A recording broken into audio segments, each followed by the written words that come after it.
Sejam muito bem-vindos a mais uma aula de Cristologia. Vamos estudar então hoje sobre a descida de Cristo ao inferno.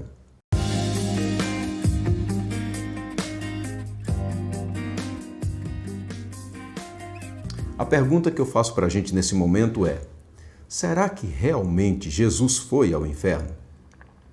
E se ele foi, o que ele pretendia? Quando se fala sobre a descida de Cristo ao inferno, entende-se que isso aconteceu no período entre o sepultamento e a ressurreição do nosso Senhor e Salvador Jesus. Então vamos meditar um pouco sobre esse tema, tá? E expor alguns textos das Sagradas Escrituras para a edificação das nossas vidas. Olha, há basicamente 4 versões, né? 4 linhas de pensamento sobre esse assunto. Eu vou falar rapidamente aqui um pouco sobre cada uma delas, apenas apresentá-las, e aí depois eu vou me posicionar e expor alguns textos sagrados para a gente sobre isso. Vejam, a primeira versão diz que nesse período, então, entre o sepultamento e a ressurreição de Jesus, ele foi a um lugar chamado Limbo dos Pais. Esse lugar, entende-se que nesse lugar estavam os santos do Antigo Testamento. Todas aquelas pessoas do período do Antigo Testamento que faleceram crendo em Deus, depositando realmente a fé salvadora na pessoa do Senhor nosso Deus. Segundo esta posição, ninguém até o momento da morte e ressurreição de Cristo, ninguém tinha ido ao céu ainda. Então, o que é que aconteceu? Nesse período em que Jesus faleceu até a sua ressurreição, ele foi a esse lugar chamado Limbo dos Pais e tirou os santos do Antigo Testamento e os levou para o céu. Então, esse é o primeiro posicionamento que a gente tem. Existe uma outra linha de raciocínio que fala que nesse período Jesus Cristo foi a um lugar chamado paraíso. É uma linha bem semelhante a essa questão do Limbo dos Pais.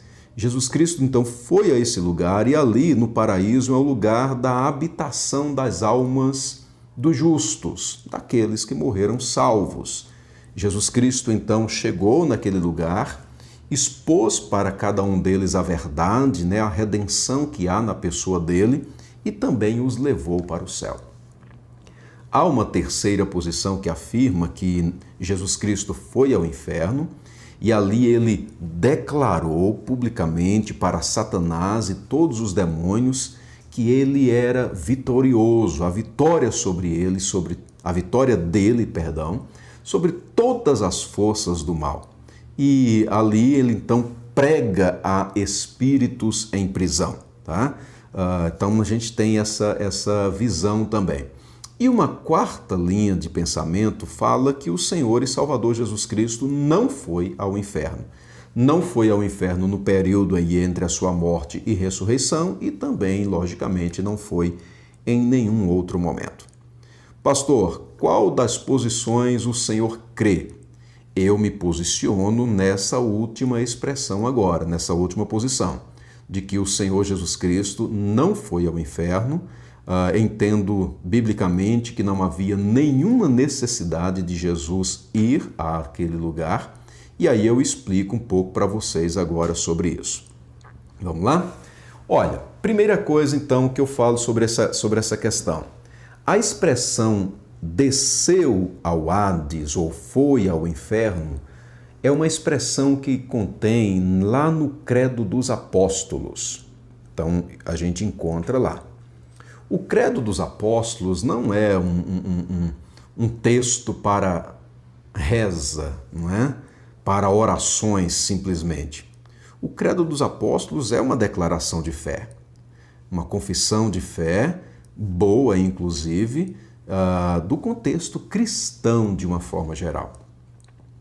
É interessante porque quando a gente estuda um pouco sobre essa questão do credo apostólico, a gente percebe, os estudiosos falam isso para a gente, de que o credo ele não foi escrito de uma forma repentina.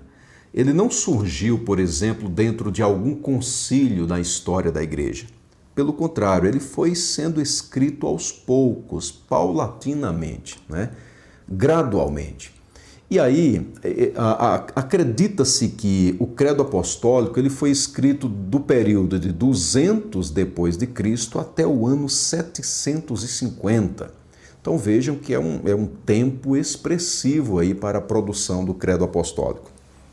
E aí, até o ano 650 depois de Cristo, a frase desceu ao inferno, ela não existia no credo, em nenhuma versão do credo. Com exceção, em uma versão apenas, encontrada no ano 390, ou uma versão, perdão, do ano 390 depois de Cristo. E aí os estudiosos afirmam que o autor dessa versão, ele não tensionava necessariamente dizer que Jesus Cristo tinha ido ao inferno, mas ele coloca essa expressão indicando a sepultura de Cristo, ou o sepultamento de Cristo. Para isso, ele utiliza a palavra grega Hades, que pode ser traduzida como sepultura, diferente da palavra grega Gehenna, que significa literalmente inferno. Tá? Então é uma primeira observação importante aí sobre essa expressão desceu ao inferno, encontrada exclusivamente, né, no credo apostólico. Outra coisa é que quando a gente lê o credo, ele está escrito assim, né, falando que Jesus Cristo foi crucificado, morto e sepultado. Depois diz, desceu à mansão dos mortos, ou desceu ao inferno. E aí a gente vê essas duas expressões, foi sepultado e desceu à mansão dos mortos. Dá a entender que houve duas coisas aí, dois momentos distintos, a sepultura e depois a descida ao inferno. Na verdade, o que se acredita é que houve uma repetição aí no credo, de tal maneira que a questão de foi sepultado e desceu à mansão dos mortos indica praticamente a mesma coisa, ou seja, diz respeito à sepultura, ao sepultamento do Senhor e Salvador Jesus. O reformador Calvino, ele estudando acerca da questão do credo apostólico, ele entendeu que essa expressão desceu à mansão dos mortos ou desceu ao inferno deve ser compreendida de uma maneira metafórica, indicando então as agonias que o Senhor e Salvador Jesus Cristo sofreu quando veio aqui a esta terra, mais especificamente lá no jardim do Getsêmani e também na cruz, tá? Mas não expondo literalmente a descida de Cristo ao inferno. Pastor, há textos então na Bíblia que vão falar para a gente sobre essa questão da descida de Cristo ao inferno? Sim, há textos sim que se utiliza e que se interpreta para provar, não é, a questão da descida de Cristo ao inferno. Eu vou estudar com vocês agora alguns destes textos, tá? Praticamente os 3 textos principais, e mostrar, não é, que esses textos não estão falando de fato, de verdade, sobre a descida de Cristo ao inferno. Olha, um texto é no livro de Salmos, um outro na carta aos Efésios e um terceiro texto em 1 Pedro. Vamos estudar então, começando então sobre o livro de Salmos. O texto é Salmo 16 e eu vou ler do versículo 8 até o verso 10. A palavra diz assim: O Senhor tenho sempre a minha presença, estando Ele à minha direita, não serei abalado. Alegre-se, pois, o meu coração e o meu espírito exulta, até o meu corpo repousará seguro. Pois não deixarás a minha alma na morte, nem permitirás que o teu santo veja corrupção. Então, algumas pessoas entendem essa expressão aqui, pois não deixarás a minha alma na morte, entendem que faz referência, então, à questão da descida do nosso Senhor Jesus ao inferno. Mas será que realmente está falando sobre isso? A resposta é não. O texto ele não deixa para a gente uma clareza, não é, sobre o que significa, pois não deixarás a minha alma na morte. Mas existe um princípio na interpretação das Sagradas Escrituras, um princípio hermenêutico que diz que a Bíblia é o seu melhor intérprete. E um texto obscuro, ele pode ser esclarecido em um outro texto, em uma outra passagem das Sagradas Escrituras. E existe um esclarecimento melhor desse texto aqui do Salmo 16, lá no livro de Atos. E aí eu quero ler para a gente esse texto, que é Atos dos Apóstolos, capítulo de número 2, do versículo 25 ao 27. Vou abrir o texto aqui para a gente.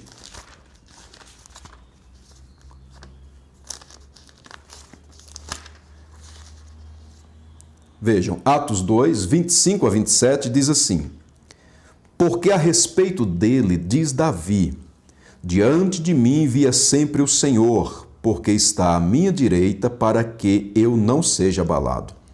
Por isso se alegrou meu coração e a minha língua exultou. Além disto, também a minha própria carne repousará em segurança, pois não deixarás a minha alma na morte, nem permitirás que o teu santo veja corrupção. Fizeste-me conhecer os caminhos da vida, encher-me-ás de alegria na tua presença. Então vejam aqui, principalmente o versículo 27, é um texto exato lá do Salmo 16. Pois não deixarás a minha alma na morte, nem permitirás que o teu santo veja corrupção. Aqui em Atos 2, Pedro está pregando e falando acerca do Senhor e Salvador Jesus. E aí é interessante porque agora nos versos 30 e 31, Pedro dá a explicação desse texto que ele acabou de falar. Diz assim: prevendo isto, referiu-se à ressurreição de Cristo, que nem foi deixado na morte, nem o seu corpo experimentou corrupção. Tá? Eu li para a gente o verso 31. Prevendo isto, referiu-se à ressurreição de Cristo, que nem foi deixado na morte, nem o seu corpo experimentou corrupção. Então, na verdade, de que é que o texto está falando? Sobre a ressurreição de Jesus, mostrando em primeiro lugar o sepultamento, e quando diz que não permitirás que o teu santo veja corrupção, a corrupção aí é a questão da corrupção da carne, do corpo físico de Jesus, demonstrando então que Deus não permitiria que o corpo de Cristo sofresse ou passasse pelo processo de decomposição. Isso está falando então sobre a ressurreição do nosso Salvador. Ok? Então, resumindo, os textos de Salmo 16 falam exatamente sobre o sepultamento de Cristo e sobre a sua ressurreição. Não diz respeito, então, à descida de Cristo ao inferno. Um outro texto é Efésios, capítulo de número 4, versículo 9. Vejam que esse texto diz assim para a gente: Ora, que quer dizer subiu, senão que também havia descido até as regiões inferiores da terra? É uma pergunta. Por que a pergunta? Vou ler a partir do versículo 7. E a graça foi concedida a cada um de nós segundo a proporção do dom de Cristo. Por isso diz, quando ele subiu às alturas, levou cativo o cativeiro e concedeu dons aos homens. Ora, que quer dizer subiu, senão que também havia descido até as regiões inferiores da terra? Então, alguns interpretam essa expressão descido até as regiões inferiores da terra como tendo sido a descida até o inferno. Mas o texto também não está falando sobre isso. Pelo contrário, o texto está falando aqui, a ideia aqui é que o Senhor e Salvador Jesus Cristo estava para conceder dons aos homens, ou seja, dons à igreja. A gente percebe esses dons aqui no versículo 11, que são os dons ministeriais, descritos aqui: apóstolos, profetas, evangelistas, pastores e mestres. O texto, de uma forma geral, está mostrando que o nosso Senhor e Salvador Jesus Cristo veio a essa terra. Não é? Ele desceu até as regiões inferiores da terra ou até as regiões inferiores à terra. Desceu à própria terra. E além de ter vindo à própria terra, demonstrando então a sua encarnação, mostra que ele veio até um momento de maior sofrimento, que foi a morte por crucificação. Então, essa descida aqui diz respeito, então, à encarnação do Senhor e Salvador Jesus. Assim como quando o texto diz, quando ele subiu, levou cativo o cativeiro e concedeu dons aos homens, o subir está falando da ascensão, da subida de Cristo aos céus, onde ele foi novamente para a presença do Pai. Então, de que é que o texto está falando? Fala tanto sobre a ascensão de Cristo, como também fala do seu momento da encarnação. Pegando a sequência, ele se encarnou e habitou entre nós, essa é a ideia de ter vindo até as regiões inferiores da terra, ok? E depois ele morre, ressuscita e sobe aos céus. Tanto é que esse texto está falando para a gente sobre a encarnação de Cristo, que uma passagem similar a esta é o Salmo de número 139.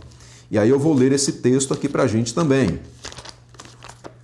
O Salmo de número 139, eu anotei aqui o versículo para a gente, versículo 15, ele diz assim, olha, os meus ossos não te foram encobertos quando no oculto fui formado e entretecido como nas profundezas da terra. A ideia aqui é a encarnação, são os ossos sendo formados, não é? Os meus ossos não te foram encobertos quando no oculto fui formado e entretecido como nas profundezas da terra. É uma expressão que está revelando então a encarnação do Senhor e Salvador Jesus e não necessariamente a questão da descida de Cristo ao inferno, ok? Então, nós estudamos rapidamente aqui, analisamos rapidamente o texto de Salmo, também o texto de Efésios, e agora eu quero levá-los para 1 Pedro, capítulo 3, versos 18 até o verso de número 20. Aqui no texto, e essa é uma das passagens assim que mais se fala da descida de Cristo ao inferno, que mais se utiliza para provar, o texto diz assim para a gente: pois também Cristo morreu uma única vez pelos pecados, o justo pelos injustos, para conduzir-vos a Deus.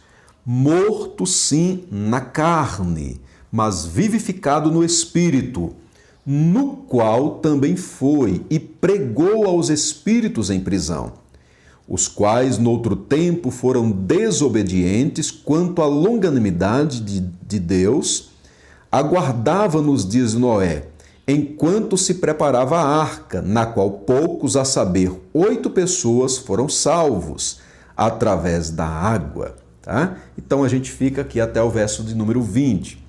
Então, o que se fala geralmente sobre esse texto para provar ou defender a ideia de que Cristo foi ao inferno?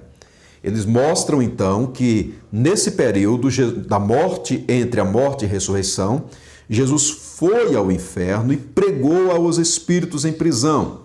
Segundo o texto, os espíritos em prisão são aquelas pessoas que do período antes do dilúvio, aquelas pessoas que tiveram a oportunidade de ouvir o evangelho ou de ouvir a pregação e rejeitaram a mensagem de Noé. Então, Cristo foi ao inferno e proclamou para eles, né, que Noé então estava pregando a verdade. Não é que Cristo foi para transmitir uma palavra de salvação, mas para mostrar a oportunidade que eles haviam perdido quando Noé estava pregando. A questão então é, será que o texto realmente está mostrando sobre isso? Eu acredito que não. Eu penso de uma forma diferente, claro, tem muitas pessoas que pensam dessa maneira também, que têm uma interpretação de uma forma diferente desse texto. Mesmo porque o texto está mostrando que o Senhor e Salvador Jesus Cristo, ele foi vivificado no Espírito e aí ele pregou, né, nos tempos de Noé. O texto diz, os quais do outro tempo foram desobedientes quando a longanimidade de Deus aguardava nos dias de Noé. Qual é a ideia então que a gente tem realmente aqui desse texto? Não é que Cristo tenha ido ao inferno.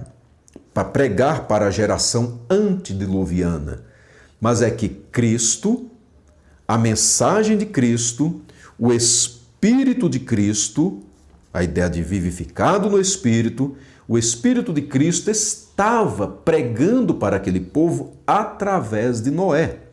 Noé, então, é quem estava transmitindo a mensagem de salvação, a oportunidade de salvação para o homem. Algo semelhante acontece nos dias de hoje.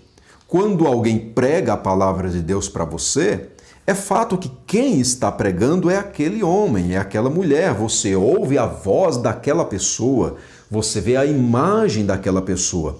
Mas a mensagem que ela está transmitindo não é a mensagem dela, é a mensagem de Cristo. De tal maneira que Cristo está pregando para aquela pessoa, para aquela outra pessoa, através ali do mensageiro. Essa é a mesma ideia aqui no texto sagrado. Noé, então, estava como representante de Deus, representante de Cristo sobre a terra, pregando a mensagem do Evangelho ali. Ok? Pastor, então, mas por que a Bíblia fala aqui que eles eram espíritos em prisão? Pregou, no qual também foi, e pregou aos espíritos em prisão. Noé pregou aos espíritos? Não, Noé pregou para seres humanos, com carne, com ossos, não é? Exatamente assim como nós estamos nesse exato momento. Mas a ideia aqui é que quando Pedro escreveu esta carta, aquelas pessoas então já eram espíritos, ou seja, elas já tinham falecido, o corpo já tinha sido sepultado, e agora então Pedro se dirige àquelas pessoas, menciona aquelas pessoas como espíritos em prisão. Ok? Então, repito, o texto está falando para a gente exatamente sobre a mensagem de Deus sendo proclamada de uma forma natural através da vida de Noé para aquelas pessoas. Diante destas verdades, né, dessas rápidas explicações que eu trago para vocês no texto, eu me posiciono, sim, dizendo que o Senhor e Salvador Jesus Cristo não foi ao inferno, tá? Não foi. Agora, o que foi que aconteceu então, pastor, no período entre o sepultamento e a ressurreição de Cristo? Onde ele esteve, o que ele fez? Ora, lá na cruz, Jesus Cristo disse assim: está consumado. Essa foi uma das palavras de Cristo na cruz, mostrando então que toda a obra de redenção ele já havia realizado. Uma outra palavra de Cristo também foi: Pai, em tuas mãos entrego o meu espírito. E aí a Bíblia diz que, tendo dito isto, ele expirou, ou seja, ele morreu. Então, o que foi que aconteceu então? Com a morte do Senhor e Salvador Jesus, o seu corpo foi para o túmulo, foi para a sepultura, e o seu espírito ou alma foi para Deus. Assim como acontece hoje, não é? E acontecerá com cada um de nós. Ok? Uma outra questão importante, apenas para trazer como lembrança para a gente, é que o nosso Senhor e Salvador Jesus Cristo, ele não ficou na sepultura. Muito pelo contrário, ao terceiro dia ele ressuscitou e está vivo e vive eternamente. Se Deus nos permitir, meditaremos sobre isso na próxima aula, sobre a ressurreição do nosso Senhor e Salvador Jesus. Ok, gente? Muito obrigado. Deus continue abençoando muito a vida de vocês.